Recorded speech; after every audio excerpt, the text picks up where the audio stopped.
It's Scoop Day here on the show. A prominent conservative with a long family Republican tradition is just done with Donald Trump. And she tells that story here today publicly for the first time. And if I have to do a segment every single week about the dangers workers are confronting in the pandemic, I will do so because it's really a 5-alarm fire every single day. So today, my guest tells us how the COVID-19 toll of sickness and death at work is so much higher because workers are afraid to speak up about the horrendous conditions, the horrendous safety and health conditions that they face every single day on their job. This is Jonathan Tassini, and welcome to the show. It's great to have you with us, September 2nd, 2020. Our major sponsor is, as usual, the American Postal Workers Union, which fights for dignity, respect, and good wages for its 200,000 members and retirees and 2,000 private sector mail workers. We remind you that you can help us in two ways. One, if you've been listening to the show as an audio product, please go over to YouTube and sign up for the show, The Working Life Show with Jonathan Tassini. That helps us build the audience there and spread the word on video. And second, please do consider becoming a sponsor of the show. You can do that in two ways. You can go over to workinglife.org, click on the podcast tab, and find your way over to Patreon. And you can become a sponsor either on a one-time basis or a monthly basis, or you can partner up with Act Blue as we have. You can go over to Act Blue and find us over there, and again, become a sponsor either on a monthly basis or on a one-time basis. The last name, Hoover, is, if I can use this term, a brand name in conservative circles. Herbert Hoover was, as you probably know, the 31st president of the United States who served during the Great Depression. In fact, taking office in 1929, the year the stock market crashed.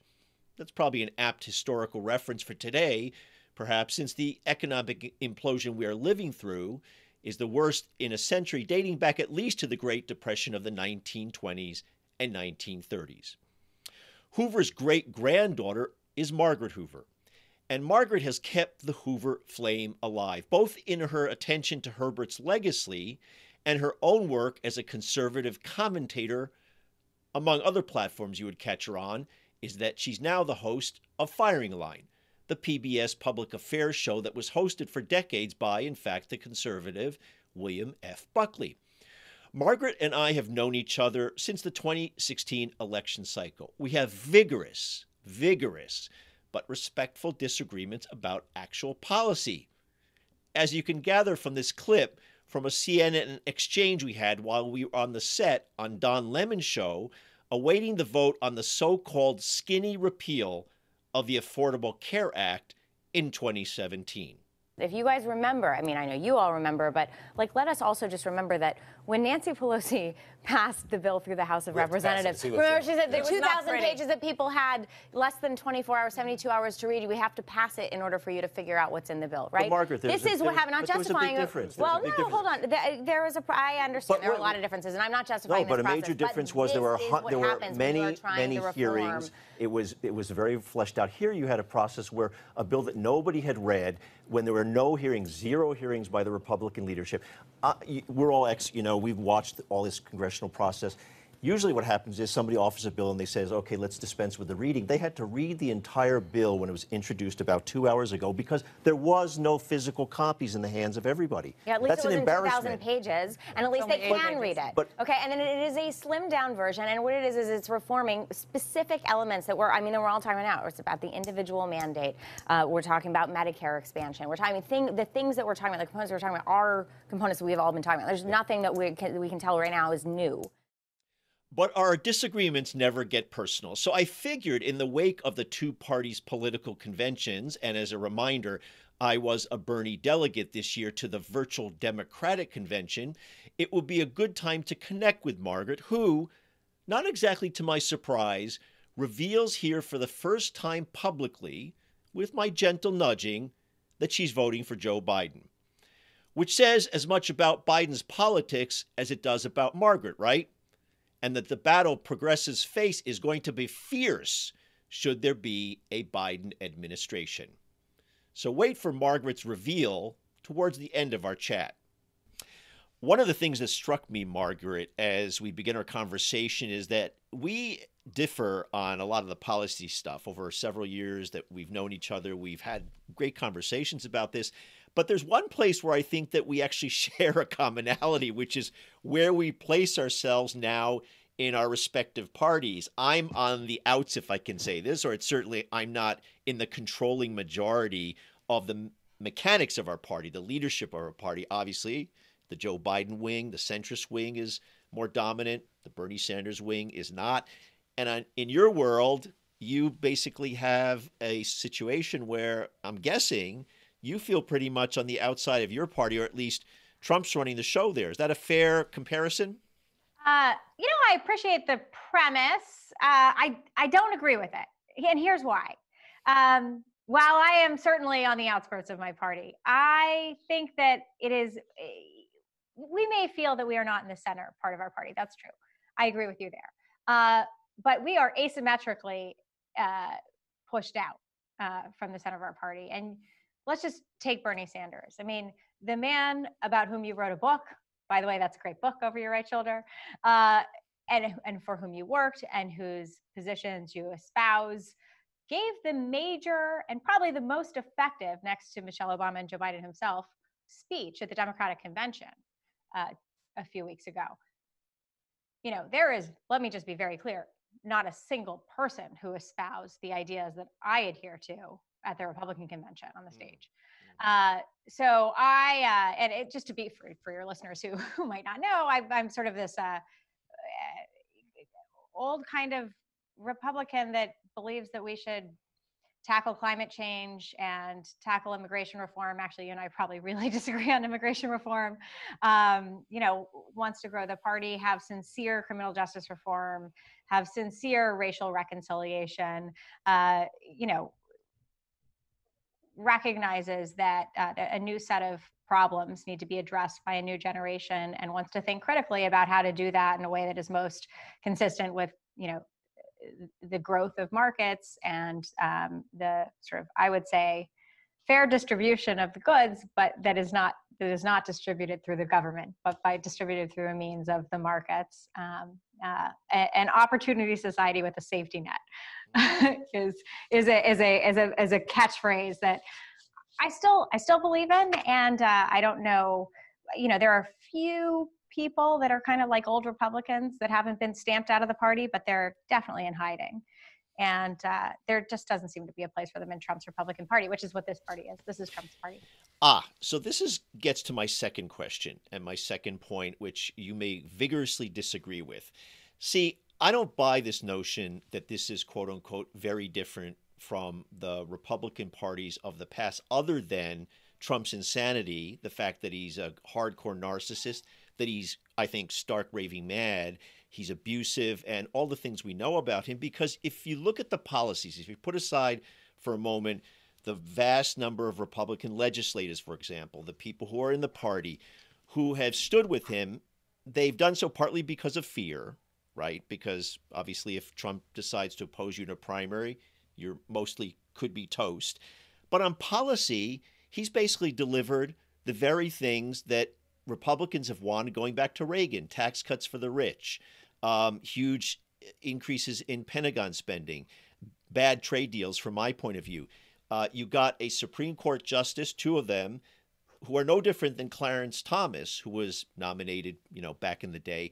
So tell me why I'm wrong that the Republican Party is in fact the same Republican Party, with the exception that you've got somebody who's a lunatic in the White House.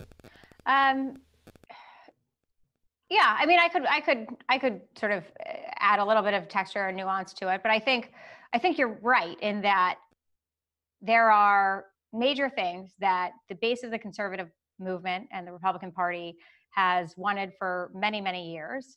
And while Donald Trump was never the person that they would have picked to be his their savior, when it came to appointing conservative Supreme Court justices, they have been elated and surprised, happily surprised and delighted that Donald Trump has delivered for them. And that I think is the case also when it came to the tax cuts.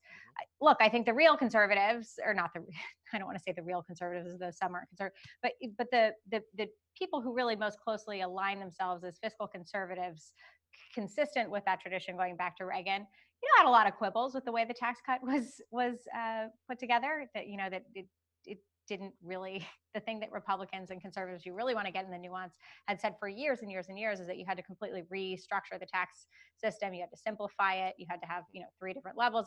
None of that happened. It ended up just being sort of a cronyistic giveaway to the loudest factions in the Republican coalition. In many Well, the ways. whole theory of supply side economics is, to me, phony. And it wasn't just about the Reagan tax cuts. It was also then followed up by the George W. Bush tax cuts, which followed the same playbook. So if you look back over 40 years, I'm just going back just to the Reagan years to now, on policy, Trump has delivered for the vast wide swath of the party. So is the objection? There's a few places he's diverged. Okay. The trade stuff. He is far more. His instincts are far more protectionist than the thrust of the Republican Party or the muscle memory of the Republican Party, the conservative movement. I know you think the USMCA was a bad deal, but most people end up thinking it just updated NAFTA in ways that NAFTA needed to be updated. And I appreciate that NAFTA was bad. I appreciate that you have that view. I don't think his instincts, the main part about Donald Trump is that his instincts aren't actually, they're instincts. They're not a deeply held set of beliefs or principles that guide the way he thinks about policy or thinks about America's positioning in the world. It's just what he thinks is going to be good for him. But fundamentally then, my question from your perspective, and as you look across the political landscape, is the main objection to many people who oppose Trump, who have publicly come out against him, is that what he's doing is essentially driving away tons of voters because of his personal behavior, the way he's incompetently handled, I think you'd agree, the pandemic, that he's driving those folks away, not because the Republican Party should be different in the view of some of these people. It's that he's driving away people who would support what, as I just said, what we've discussed, has been true for 40 years about what Republicans want. Look, I think it's fair. I think my framing would be a little different, but I understand what you're saying. And I think the reason Republicans have stuck around for the most part, and that is the majority of Republicans have stuck around with Donald Trump, despite the extraordinary character vulnerabilities, despite the terrible behavior, despite the, frankly, potentially quite unlawful behavior, is that they want to get the same things done that they've stood for many years. So I think I'd take the inverse, maybe describe it a little differently, but I don't have any serious quibbles. And I want to hone in on one specific thing, and I think this is going to be somewhere where you're going to feel not in the Republican Party mold, and that's about race. Donald Trump is a hardcore racist. We know that. That's been his history. But no one spoke up in the Republican Party. And when I say no one, I didn't hear many voices speak up when George Herbert Walker Bush used Willie Horton, an explicitly racist message, to defeat Michael Dukakis. I didn't hear, as far as I remember, a single Republican object to the way Jesse Helms used racism against Harvey Gantt in the 1990 Senate reelection campaign. And you just go through all those aspects where racism has been a fundamental tool that Republicans have used. And Donald Trump is almost the id. He's more explicit about his racism. So how do you grapple with racism, that? I don't grapple with it. I'm deeply uncomfortable with everything the party is and stands for at the moment. But one of the things that Donald Trump has really helped us understand, or helped me understand, is and shed light on, is just how complicit Republicans have been in playing the race card for so long. And it's not that we didn't know the history. It's not that we didn't know that in 1964, Barry Goldwater refused to support the Civil Rights Act. And after that, he won Arizona and all the South, and the South flipped, right? We knew that. We knew that. But the truth is, it's just become so pronounced and impossible to not see in the current context. And as you have a population that's changing, demographics are destiny. I do believe that. I think that's been poo-pooed by conservatives. But wrote a book 10 years ago saying if the Republican Party doesn't reach out, look, at that time, 10 years ago, you know, the millennial generation was 40% non-white. I was like, guys, we got to do something here, right? And it's only gotten worse since then. But, you know, race is a fundamental key issue in this country. We are desperately in need of racial reconciliation and really, truly coming to terms with the fullness of American history in a way that doesn't need to be, it needs to be honest and it needs to be fair. But it should also, it's delicate. It's really, really delicate. And we need to be thoughtful and nuanced about it. And instead the party has doubled down on the darkest traditions in our politics around race. And you even see it with Kanye West supposedly considering a presidential run and trying to apparently get on the ballot in certain key states. I mean, that is, as Stuart Stevens, a longtime Republican operative and campaign chair of Mitt Romney's, campaign manager of Mitt Romney's presidential campaign, wrote in his book, "It Was All a Lie." It's the oldest play in the book. You get an African American to get on the ticket to siphon away, or, you know, votes that would have gone to the Democrat so that the Republican gets over the top. And that's what the Kanye West play is. So it's the Republican Party, I don't think it is capable of really coming to terms with race in its current constitution.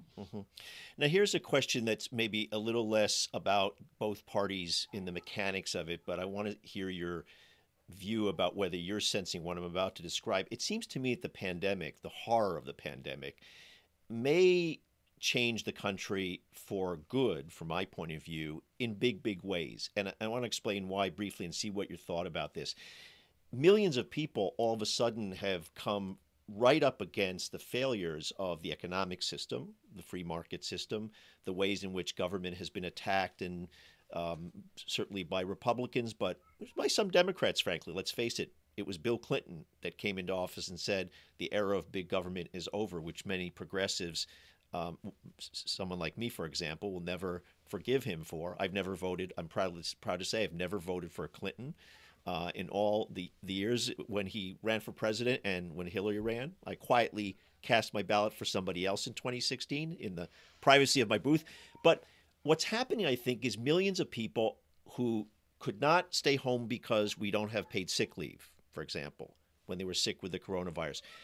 The millions of people who are the so-called frontline workers who are going to work and getting sick because we actually don't have a robust safety and health system. The millions of people who are now struggling without unemployment benefits because on a good day, the unemployment system has been broken and rickety. And so I'm wondering actually whether we're looking at an era of really robust government.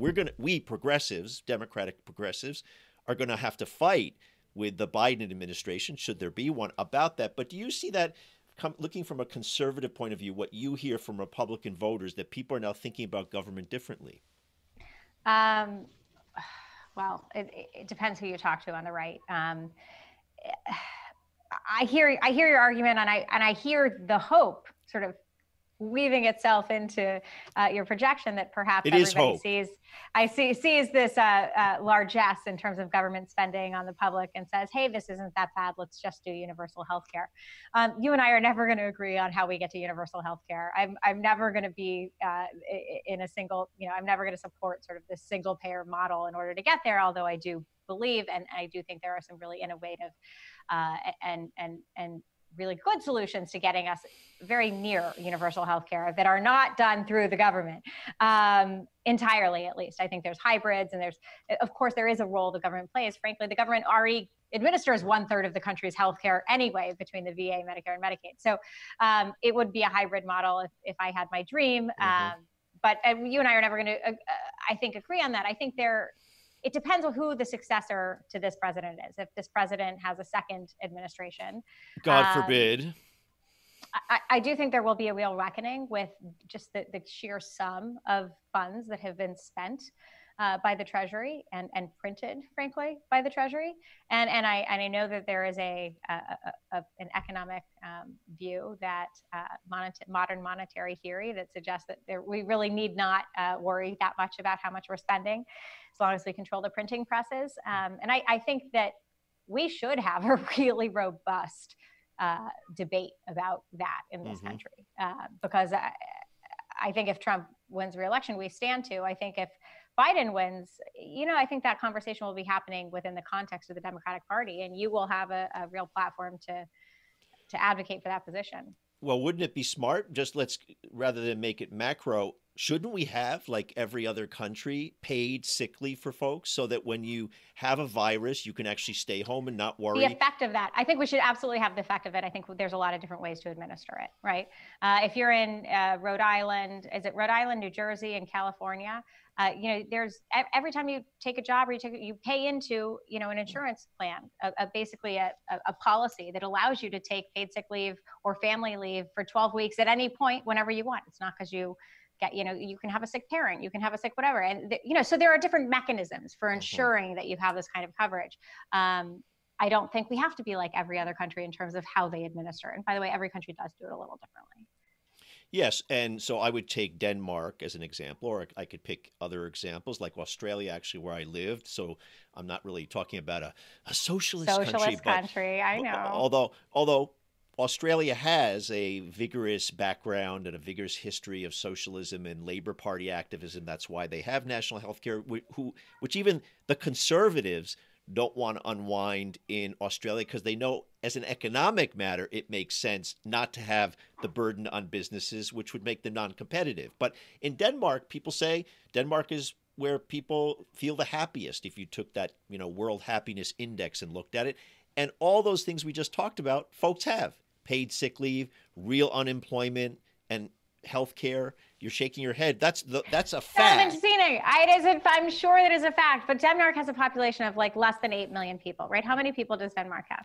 I don't remember, but it's smaller, obviously, than the United States. Let's call it smaller than Colorado, which is 8 million people.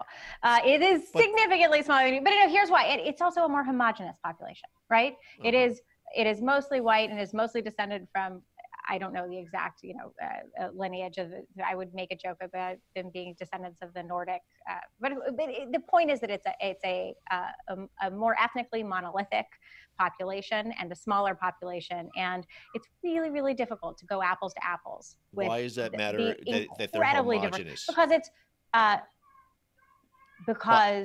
by race or something else. Because all races, no matter who you are, need paid sick leave. For sure. Absolutely. No, but what I'm saying is administering healthcare to 350 million people of enormously diverse backgrounds, enormously diverse genealogies, enormously diverse health conditions and circumstances. And by the way, we have a lot of poverty in this country. We have a lot of people with underlying conditions and comorbidities that are, by the way, African-American and Latino, who are disproportionately affected by COVID, that our healthcare system, to your very good point, has not helped take care of.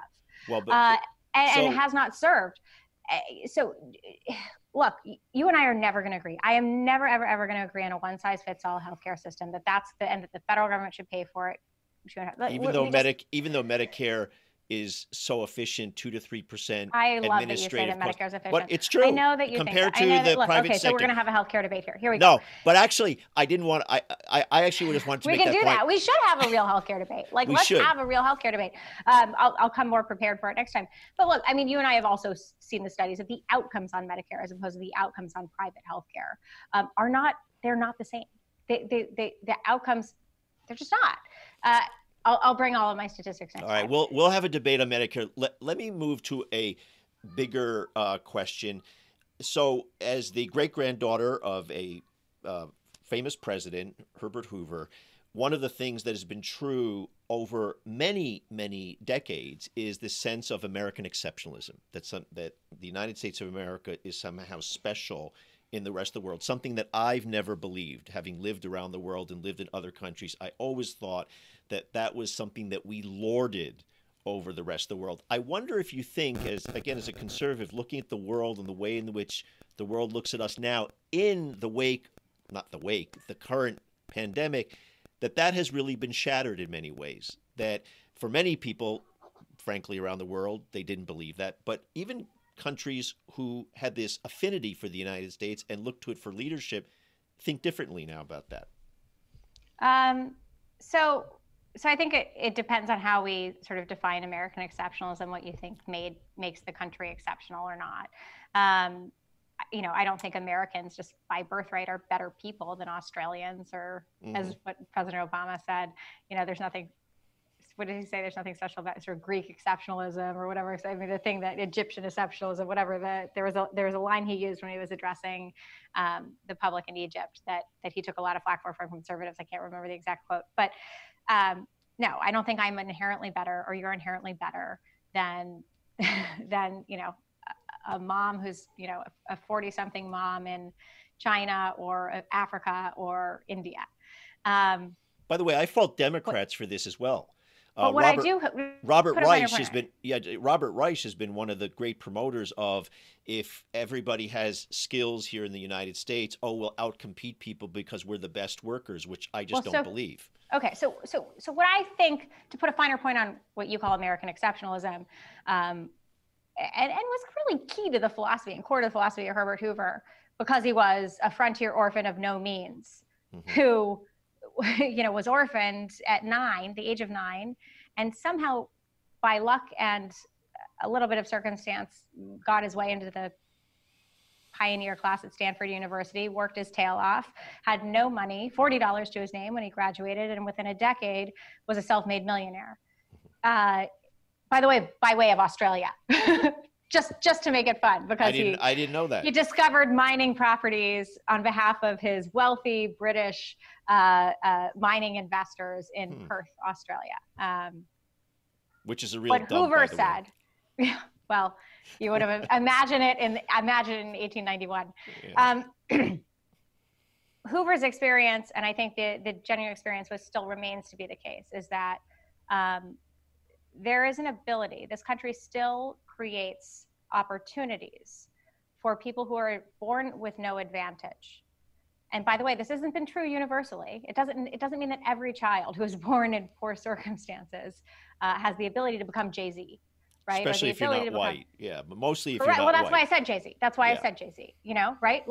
But it does still happen here, right? And it's also the place where people come from other countries in order to make their ideas into something that does change the world. I'm looking at, Sergey Brin.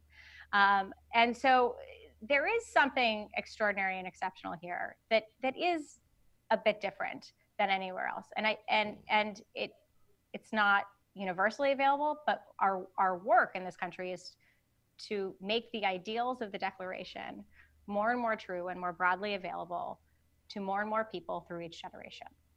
And so I refute the idea that there isn't something that is extraordinary about this country. And I'm not saying you or I are better than anyone else. I think we're damn lucky that we were born here. Okay, we should take that up again some other time in a conversation, because I have some deeper thoughts about that. Now, here's the last question I kind of want to ask you. So, are you going to vote for Donald Trump? I never told anyone who I voted for, but I am not going to vote for Donald Trump.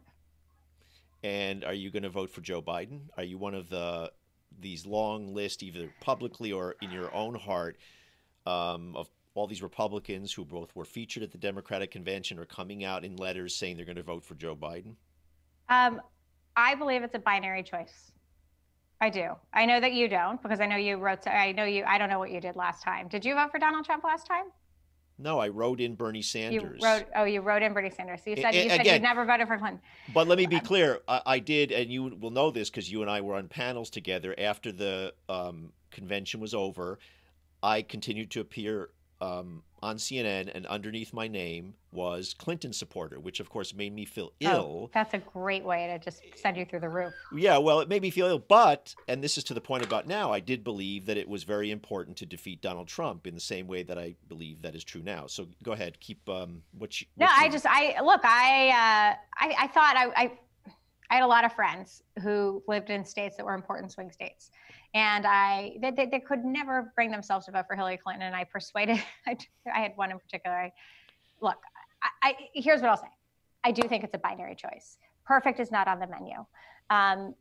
nobody is going to be your ideal candidate. You can't dream somebody up out of nothing that's going to be the perfect candidate. So you do have to pick between a series of bad choices. And I can't bring myself to vote for Donald Trump. And while I disagree, and I'm quite concerned, frankly, about the battles that will ensue between your wing of the Democratic Party and Joe Biden and the more moderate wing of the Democratic Party, I am very interested in those battles and hoping that I can contribute somehow to them coming out right, and to really engaging in the debates that we will have if Joe Biden wins about, what is the appropriate tax rate, and what is the appropriate reforms to healthcare, and what are the trade negotiations that be ensuing, and how should we engage with China or not engage with China, and all the other really important sets of policy issues that that will be very different if Joe Biden wins, because he'll have to work it out within the context of presumably a Democratic majority in the Senate and a Democratic House. So you will be casting your vote for Joe Biden? I will quite likely be casting my vote for Joe Biden. Well, it's always a pleasure to have you on the show. You're welcome back anytime. We should debate healthcare and American exceptionalism, probably after the election, but it'll be a good time to revisit all this. Thanks always for chatting with me, Margaret. Love your thoughts. Thanks, Jonathan Tassini. This should come as no surprise. Corporations are sowing fear among workers who are being exposed to the coronavirus every single day. Because profit is king, after all, in the great free market, and workers are expendable. The fear is just getting amped up because any time a worker tries to raise concerns about doing a job in a place without the right protections from the virus, corporations repeatedly have shut them down, either by direct threats saying, do your job or we will find someone else, or more subtle hints, or by making cosmetic changes in a workplace and telling workers, there, all is good, and putting enormous pressures on workers to just shut up and work. And this is happening to people who are overwhelmingly lower paid and can't afford to miss a paycheck. To get a little more insight into the fear at work, it's great to welcome Jessica Martinez, the co-director of the National Council for Occupational Safety and Health, that's National COSH, which is a nationwide network that links the efforts of local worker health and safety coalitions in communities across the United States who are trying to advocate for elimination of preventable hazards in the workplace. So since the pandemic erupted, Jessica, you know that we've been doing lots of segments on frontline workers and the dangers they face, not just the healthcare workers, but as you well know, because you're in this field, frontline workers is beyond these great people who are in the hospitals, who are often shown and given a lot of attention, but we sometimes put a little bit to the side all the folks who are processing poultry, processing pork, who are in the grocery stores. They're all frontline workers, teachers, and you can just go down the list. And I know you know this. So I wonder if we can start by saying, what have you seen now in terms of the danger facing workers who are trying to basically say, hey, it's not safe at work. Something has to be done. Right. Well, thank you first and foremost for inviting me to your platform, Jonathan. It's great to be here.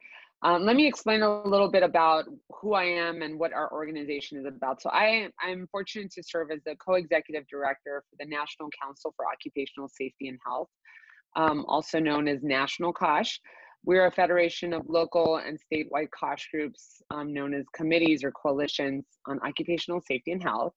And many of our groups are nonprofit coalitions that include worker leaders, labor unions, worker centers, health and technical professionals, and other interested in promoting and advocating for worker health and safety. We are not OSHA. We're not the government agency. I know our acronym sounds very similar to OSHA, but we serve more as a watchdog organization that ensures that both OSHA and other state agencies, as well as employers, are doing everything they can to enforce the rights of workers around workplace health and safety issues. to your first point in terms of the impact of workers during COVID-19, what we've learned is we've been doing this work for many years. Our movement around health and safety has been around since 1970, when OSHA came around and was introduced through the OSH Act. And we understand the importance of worker health and safety is just as equivalent as a living wage for workers. So we've been doing this work for the labor movement for some time now.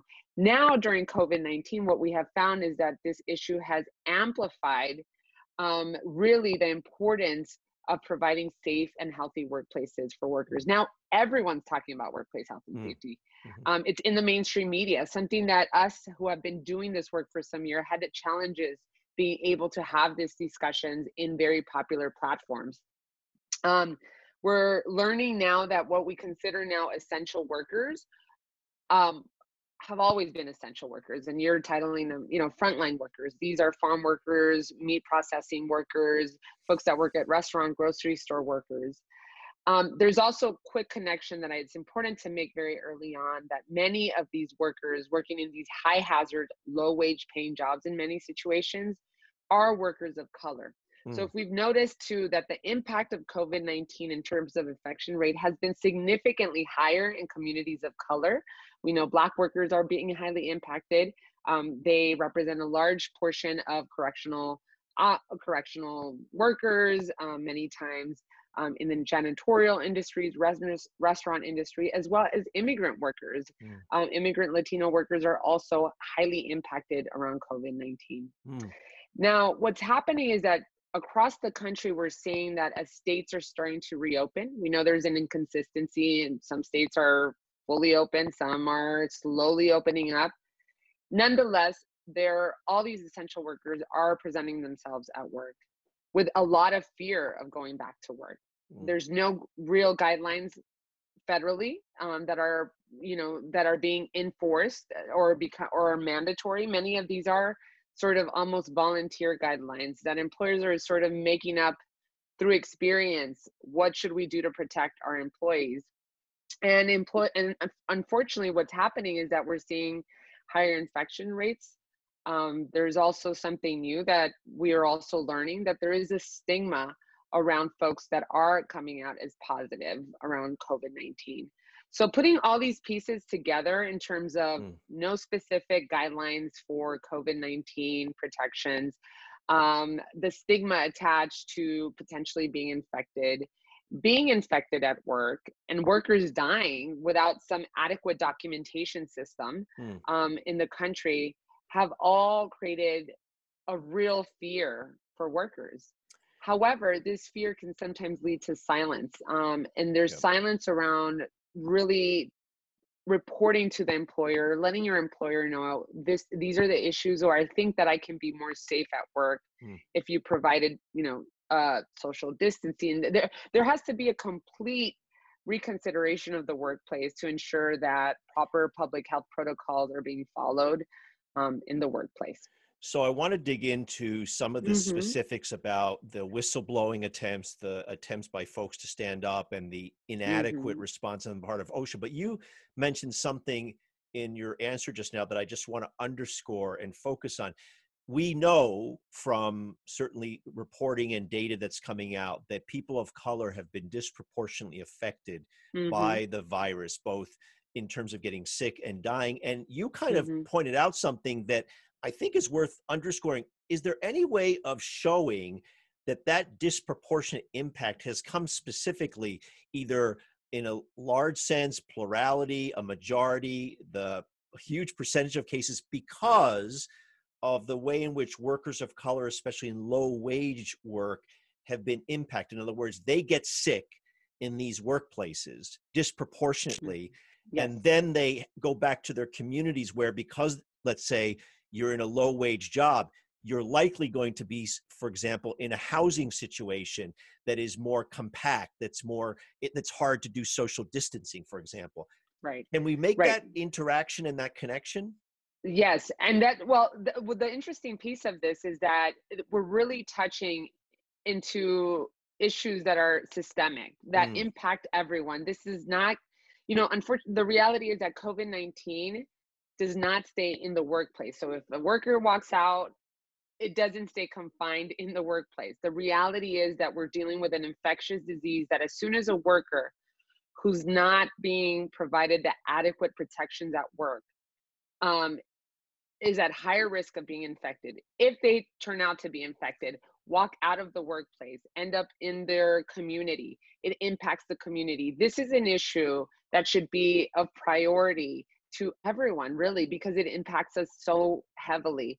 But yes, to your point, the reality is that the communities of color, folks who have low wage jobs, who work in high hazard industries, do not have the best quality of life and do not have the best housing in many situations. This is something that we're also noting in particular with the farm worker community. Farm workers, when they're at work, you can notice that there's some social distancing happening. However, what happens is that when you transport these communities of farm workers who typically live in house situations that is also provided by the employers, they're crammed housing. It's crammed housing. So you put them in tight buses and vans together, take them home. It's just like disaster waiting to happen. It's the coronavirus's best wish. If it had a mind and it was thinking for itself, it said, "Woo, I've got targets now because they're all crammed together." It's perfect scenario. That's right. So it's an ongoing problem, and unfortunately, with OSHA is already, before the pandemic hit, OSHA, the Occupational Safety Health Administration, which is the agency that's responsible for enforcing workplace health and safety laws in this country, was already under-resourced before the pandemic, meaning that there's not enough inspectors to go check out a workplace, to, if there's a complaint by a worker, to go visit the workplaces and let you know, well, this is what your employer needs to do, or you get a citation if you're not following the laws. So before the pandemic, it would take years for OSHA to be able to inspect every workplace. Unfortunately, the reality, now that we're at the pandemic, OSHA has not only not provided the right protections, it's gone completely AWOL. So we don't know that they have provided any citations to employers. I think they have been unresponsive to the complaints. And now any whistleblower protections have also been minimized because 11C whistleblower inspectors have downsized. So there's more complaints, but there's been a downside of inspectors.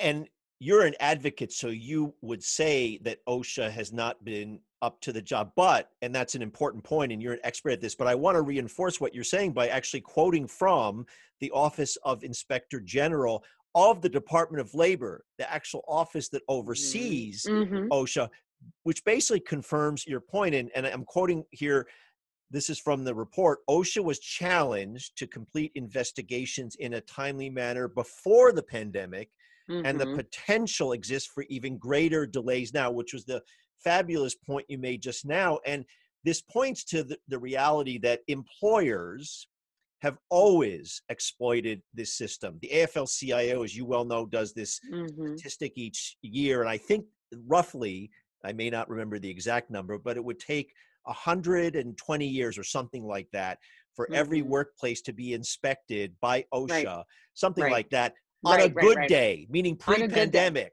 And now you put in this pandemic situation where employers basically don't care because profit's the motive and this is what they care about. And for example, I just did this segment last week on the poultry industry. At one point in the poultry industry, which as you well know is one of the most hazardous industries that someone could be part of, and people are squeezed together, they put up saran wrap at one point because that was their response, employers' response to trying to protect workers. So the question to you is, there really is a reality that workers are living with a system that does not protect them on a good day, and it's just gotten worse now. You're right. It's just gotten worse. So what has been our response as worker advocates? So it's interesting you mentioned, for instance, the poultry campaign. Our local COSH groups, our network of local COSH groups, they are on the ground. We are talking to workers on a daily basis. So we know the reality. These are not reports that are coming from some report, from other reports. We are talking to workers directly. I can tell you that, for instance, our Western North Carolina COSH group, who's working intimately with meat processing workers daily, they have shared with us some of the horrendous stories of workers working in like the worst conditions, really. And just like COVID has wreaked havoc in their communities. To the earlier point that it just does not stay in the workplace, it spreads through the community. So where we know neighborhoods where a lot of these poultry workers are living, in apartment settings or homes, again, it's not being contained. So the reality is that OSHA has been totally unresponsive to this. Now, what we have said is that this has also triggered some action among workers. Workers are saying, well, if government's not protecting us, if these agencies are not protecting us, we need to put more pressure on our employers now to make the right choices, to listen to us. And sometimes that's happened. We've seen it across the country. Teachers are also doing strikes. They're saying, we're not going to reopen our schools if it means the livelihood of us as teachers, but also our students and their families. And these collective actions are really making changes. So even though it looks really dark to say that OSHA, our government, is not protecting us, there is a lot of light and a lot of hope among workers organizing directly as collectives, as groups, and demanding their rights and also the recommendations for workplace health and safety. I can tell you this, our network also includes several public health professionals. We have doctors, we have organizers, we have industrial hygienists, folks that are very educated in being able to provide technical expertise around what makes a workplace healthy and safe. However, I can tell you consistently, one thing that is always minimized is that the worker voice sitting at the table, being able to provide health and safety recommendations, is key to providing this. So when you hear, I as a public health professional myself, I never assume any means of expertise. I haven't myself ever worked as a construction worker, but I can tell you this, a frontline construction worker can very much articulate better than I can what their needs are at the workplace, what protections they need, how they can shift their process work for allowing them to provide some of the social distancing guidelines, some of the mask protections, just isolating workers from each other in this particular case. So again, workers at the table is always a key piece. And the reality is that part of the issue of having enough ability to stand up and speak out is the reality that unions are weaker in the country now. So you've got this pandemic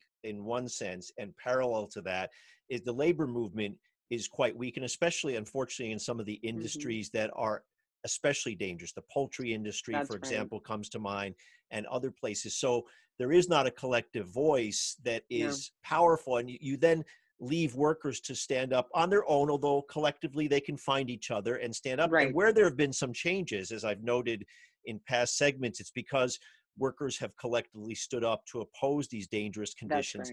Now, one of the things that I'm wondering is how subtle and how dangerous is what employers are doing in a less explicit, threatening, blackmail way. And this way, I've heard lots of stories where workers are simply going to work in bad working conditions because, number one, they're afraid to lose their jobs if they don't show up. And second, employers are actually encouraging people to come to work, sometimes offering them bonuses. That was true in the poultry industry. Workers were given a bonus, say $500, which frankly, $500 is not worth your health or your life when it comes to a pandemic. But I think some of the pressure that workers are feeling, and tell me what you think about this, and whether that's actually something you can protest under OSHA guidelines, that they're being essentially forced through a little bit of a carrot and sometimes a stick to come to work. Right. Well, under OSHA, the law itself states that any worker has the right to refuse work if it's in an unsafe, or if there's a condition or there's an imminent danger. Now, this is why it's so important for OSHA to do its due diligence and ensure that inspections and investigations are done quickly and responsively. Is also the importance to note that many of these workers who do speak up have that fear of retaliation. However, sometimes when you do create this culture of fear, that's when you know the employer is winning. And that's why we super emphasize the importance of collective action. And I have to say, and I have to repeat that. And I understand that we have less unions. Unions means a collective voice. It typically is representative of a collective worker organization. But we are seeing workers inspired across the country, whether with no unions, coming together to ask employers for, making their demands around workplace health and safety. So you're right. I mean, we do have those the employers who are offering these bonuses, these attractive gifts to be able to keep workers and sustain them. But this is the importance of, again, workers coming together and seeking support. Now, this is also an important role for our local COSH groups. Our local COSH groups, many of them are connected with unions, but also I want to emphasize the important work of worker centers, which is another sort of model that represents a lot of low-wage, high-hazard workers in many places across the country. We know that some communities through their churches are organizing workers, ensuring that they also get the resources that they need. So we need to do what we can as advocates to pressure our political representatives to ensure that we have more resources into OSHA. But in the meanwhile, because we know there's urgency to these issues, we have to also remind workers that their collective voice is important. And we are hearing stories of a lot of success across the country. I mean, just in Massachusetts, we know our local, there was, we know some workers in the state of Massachusetts had asked the Department of Labor to ensure that whistleblower complaints were handled in a timely manner. What happened is that around this pandemic, they developed a new form that would expedite these complaints. And this is all the work through, again, worker advocacy that's happening across the country. That's in some cases being supported by many of our local COSH groups. Well, your COSH groups are doing very, very important work, and certainly that's been true before the pandemic. So thanks for really updating us, and we want to, on this show, keep up on this topic. So feel free to come back on the show. We'll do another segment, and thanks for being with us today. Thank you so much, Jonathan. That'll do it for this week's broadcast. Thanks to my guests, Margaret Hoover and Jessica Martinez. Our editor, as usual, is David Hebden. Our major sponsor is the American Postal Workers Union. As I mentioned at the top of the show, you can help us in two ways. You can go over and subscribe to our YouTube channel at The Working Life Show with Jonathan Tassini. That helps us spread the word on video and grow our audience at YouTube. And you can become a financial sponsor of the show in two ways. One, you can go over to workinglife.org, click on the podcast tab, and find your way over to Patreon, where you can become either a monthly sponsor or a one-time sponsor, or you can go over to ActBlue. As I mentioned, we have partnered up with ActBlue. That's the network that you're probably familiar with from political contributions. You can find us at ActBlue, sign up either as a one-time donor or as a regular monthly donor. We'd certainly appreciate it. It helps us keep this show going and bringing you information that I think most people are not going to get anywhere else. Thanks for tuning in. See you next week.